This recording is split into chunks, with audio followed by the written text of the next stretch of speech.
Hey everyone, welcome to the Pawareness podcast, and thanks for joining me. Be sure to rate, review, and subscribe on iTunes, Spotify, and YouTube, and also check us out at pawareness.org and on Instagram at pawareness_official. On Instagram, we are doing submissions for Pet of the Week, where you can submit your foster pet, and we'll pick one winner every month, and we'll give $200 to their choice of charity or foster. Thanks for watching, and I hope you enjoy this episode.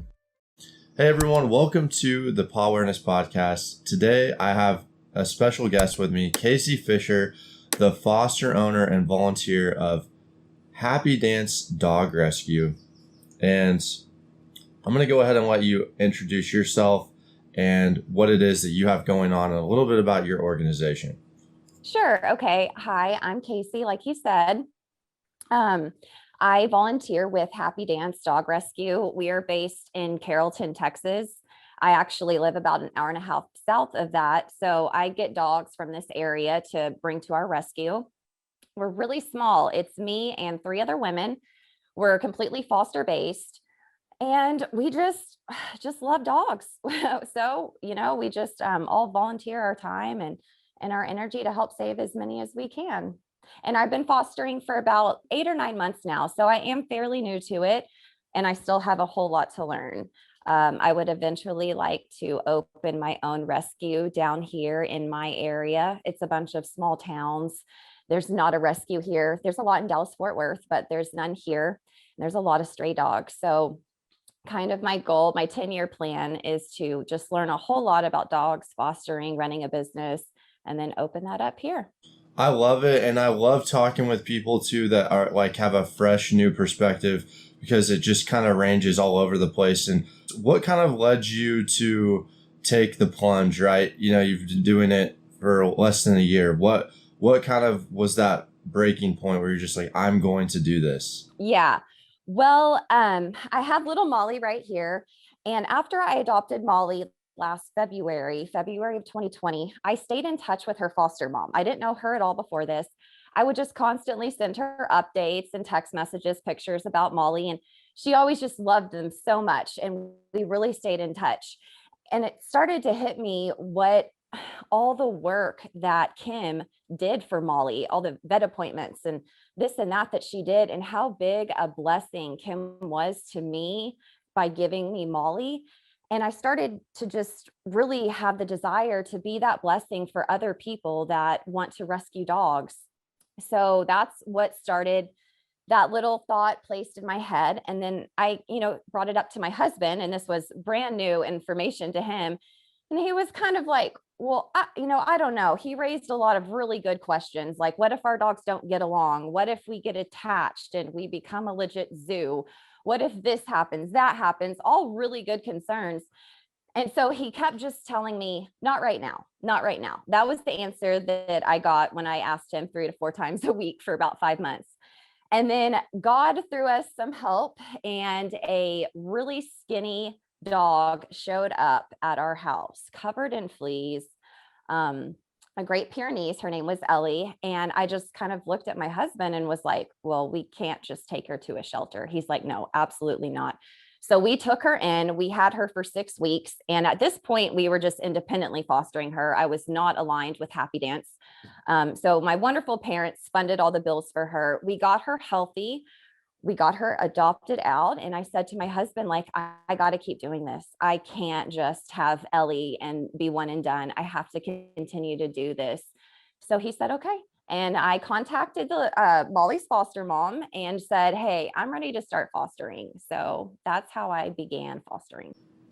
Yeah. And I think it's really important to fostering is such a big deal because, like you said, sometimes people do get attached and then they're kind of out of the system. And that's amazing when when a dog gets adopted, but there's always just getting that one-on-one attention. It can do so much work for that dog. And Molly, how old is Molly and how long was she fostered for? Kind of what's her story? Molly is 2 years old right now. And November of 2019, Molly, along with another dog, was put in a kennel, and they were dropped off in a park on a cold November night. And we don't know how long she was there. I hope it was just that night. And the next morning, a Good Samaritan saw Molly and this other dog locked in the kennel with no food, water, blanket. So she took them to the shelter. The shelter contacted Kim at Happy Dance, and that's how she got Molly. She fostered Molly for about 10 weeks before she adopted her to us. Wow. It really can change a dog, cat, any animal when they get taken to, when they get those vet appointments and they get healthy again. Now, in terms of Happy Dance, what are, you've been working with them. What are some things that you really like about what they're doing, and what's that been like? What's been kind of working with them been like? How's that experience? It's been really great. It's like I said, it's 3 other women and me, and they've all been doing this for many decades. So they're kind of my mentors. I go to them all the time. I text them all the time with questions. And I really wanted to join them when I started talking with the owner. Her name is Sid. And she said, we take any dog, mange, heartworm, blind, deaf, dental needs, like it doesn't matter. We will take these dogs that the general public, pass up in shelters. And even some rescues do, mostly because they don't have the funds. But she just said, we just don't pass up on dogs because they're really sick or they're going to need a lot of vet bills. And so that just really made me feel good that I was joining a rescue that would just take on any dog that needed our help. And you mentioned too that they're kind of like your mentors and stuff. And I think that's so important for people that are new to kind of have someone that they can ask questions to, because when I first got started, I didn't really have a whole lot of people I could ask questions to, especially when you have another dog, right? Like what are some signs that I need to look for or something? I know that you mentioned you have like some big goals, and it's kind of like this new passion for you. What were some things you did before this, right? Like what about your background, right? Just for someone listening out there that might want to go on this journey to see, what's your background like and how's that? I grew up with a mom and a dad that loved animals, especially my mom. So when and I've put this on my Instagram before, but anytime, and I really do mean anytime we were in the car with my mom growing up as a child, I remember being 4 or 5 years old and this happening up until today, in this day and age. We saw a stray dog or cat on the side of the road. Immediately, she pulled over. Everyone gets out of the car. Everyone tries and calls the dog. We would have treats, So I just saw my mom never pass up a dog or a cat.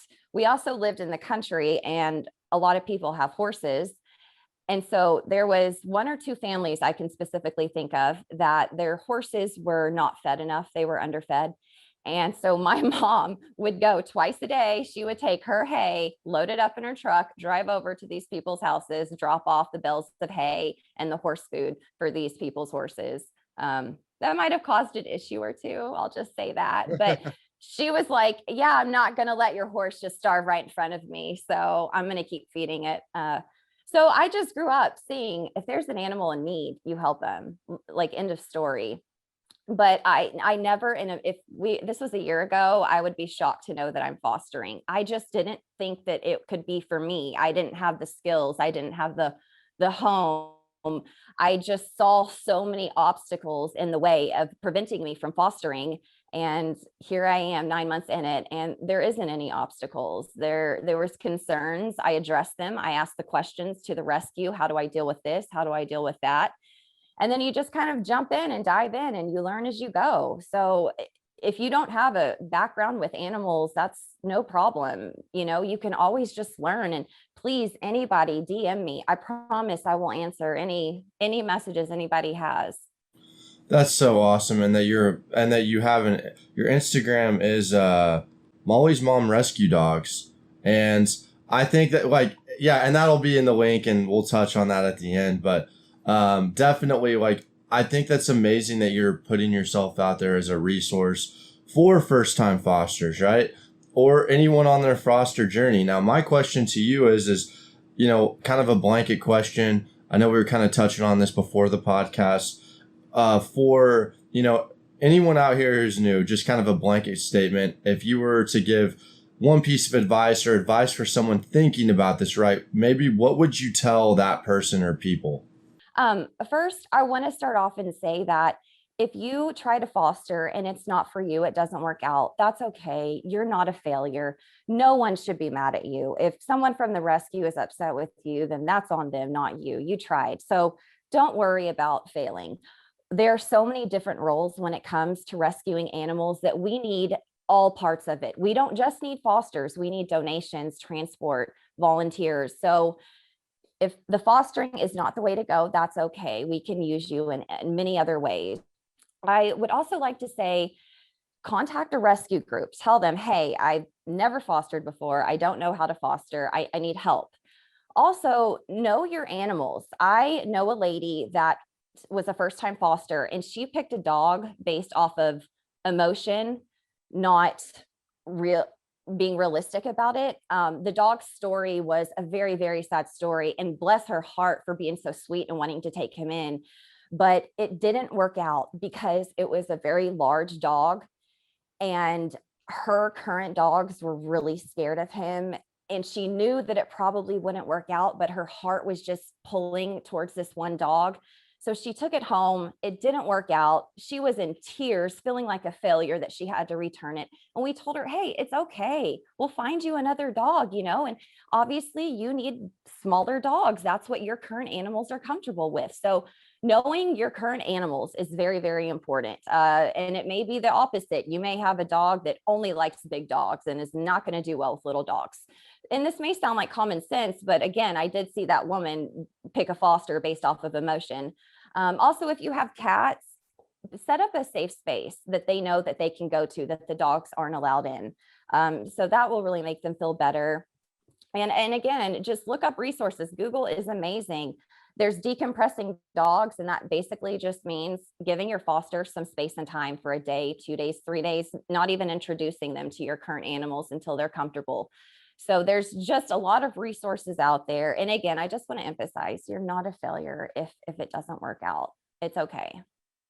Yeah, I think that's great saying that and going into it with that mindset, because we can be hard on ourselves. It's just easy to do. And I think that going into it with that mindset, like, hey, even with the best mentor or the best rescue or wherever you're getting these dogs from, there's going to be some mistakes. It's going to happen, but it's okay. And you're going to be fine. Now, I saw that the, Happy Dance Dog Rescue, it's like completely donation based. And I was really kind of impressed that some of the prices on some of the things are like the vaccinations and whatnot are so affordable. Do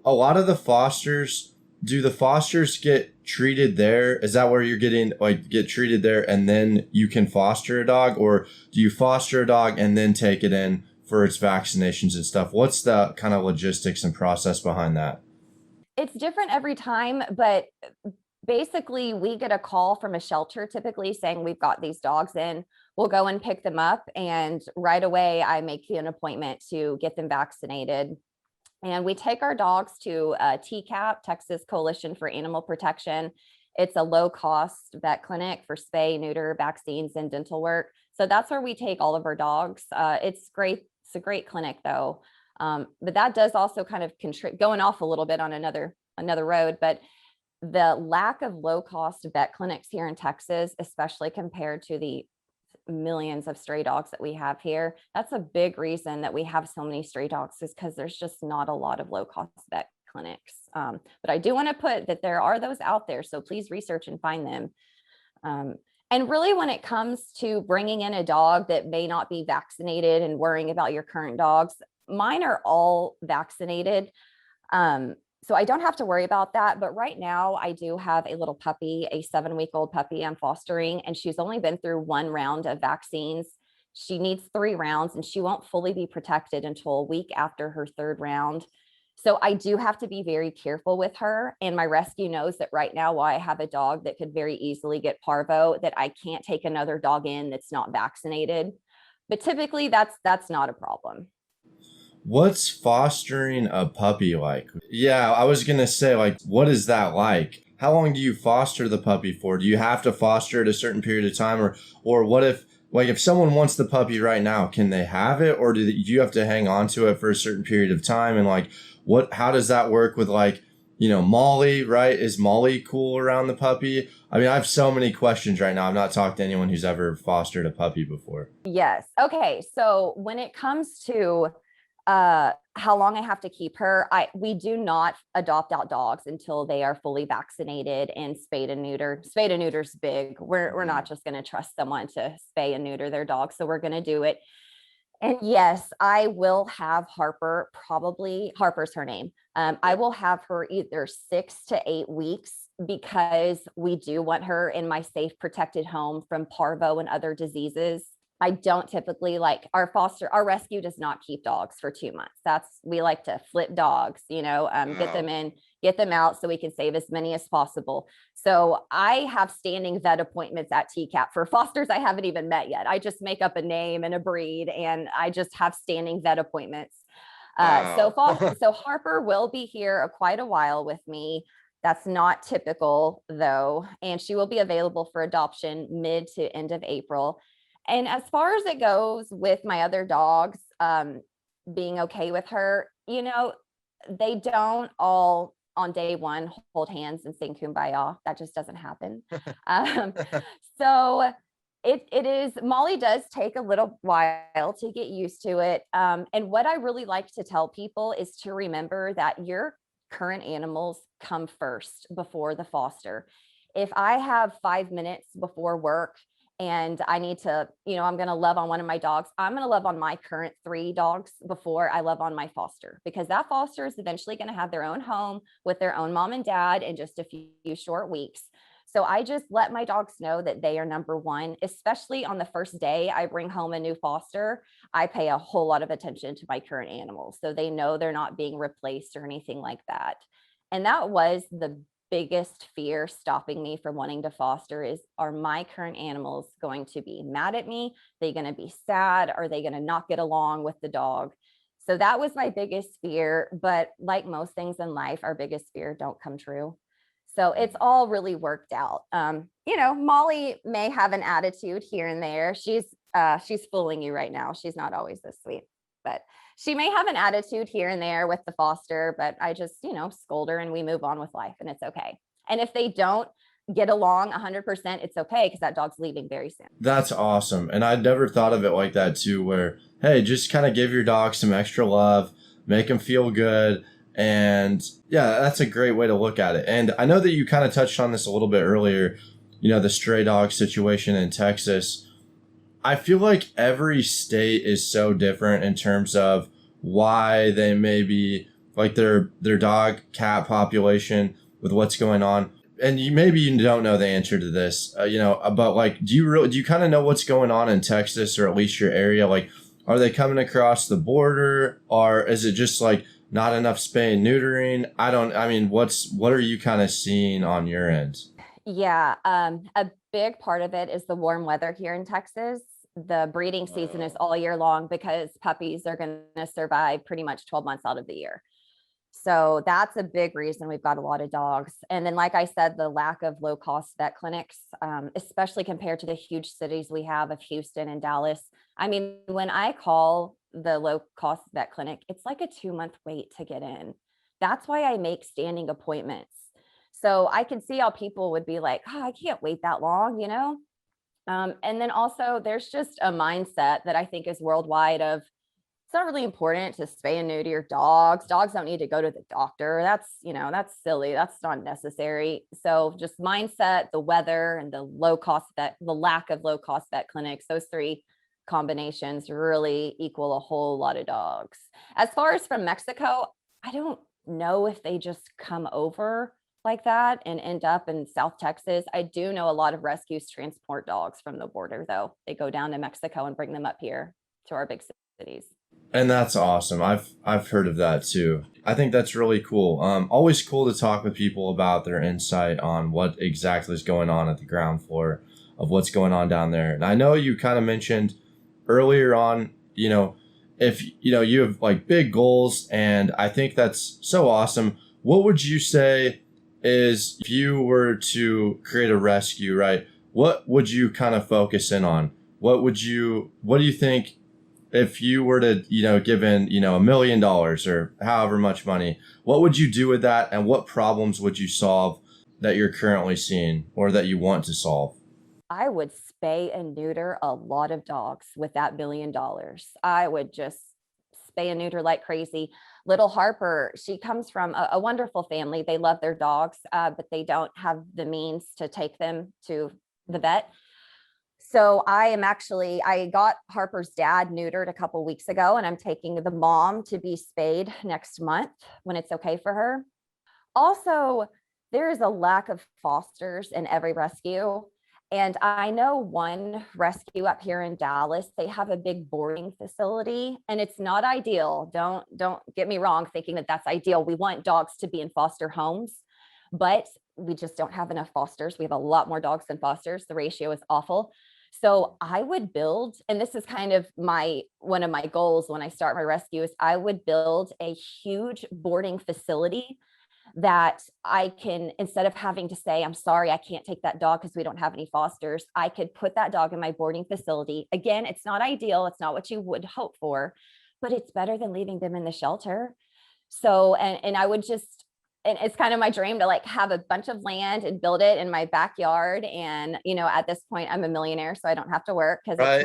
it's my fantasy. I just get to, wake up every day and go out to that boarding facility and feed the dogs. And I would have safe areas where, one dog's not getting along, I could have the playpens and stuff like that. So I would have a huge boarding facility where I could fit in a lot of dogs when we run out of fosters, and I would spay and neuter the heck out of dogs around here. I think that's awesome. And spay neutering is, like we've already touched on, it's so important. And it really is kind of getting to the heart of the problem of the stray dog situation and just that education behind it, right? Like, even if a few people are listening to this and they can just like, oh, let me go spread the word, spay neuter, it's so big. And I guess to kind of wrap things up here, where can people find you at? I know we already touched on your Instagram, but where can people reach out to you if, they have questions? The best place is my Instagram. Just direct message me there. Yeah, that's really the best place. I am on Instagram a lot of the day.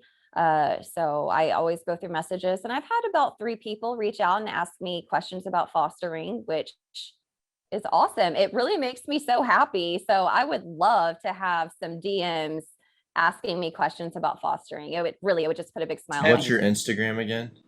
Molly's Mom Rescues Dogs. Awesome. And that will be in the link below, as well as the rescue as well. I'm so excited to have gotten to talk with you, and I think just being a relatively new foster mom, I think that's so cool that you're doing that, and just spread the word. If you learned anything from this podcast, everyone, just, take the leap. Your fears really are not going to be that big. They're not as scary as you probably think they are. But yeah, Shanna, thank you so much for coming on. Thank you so much. It was great talking with you. Yeah, thank you so much. I really appreciate the opportunity.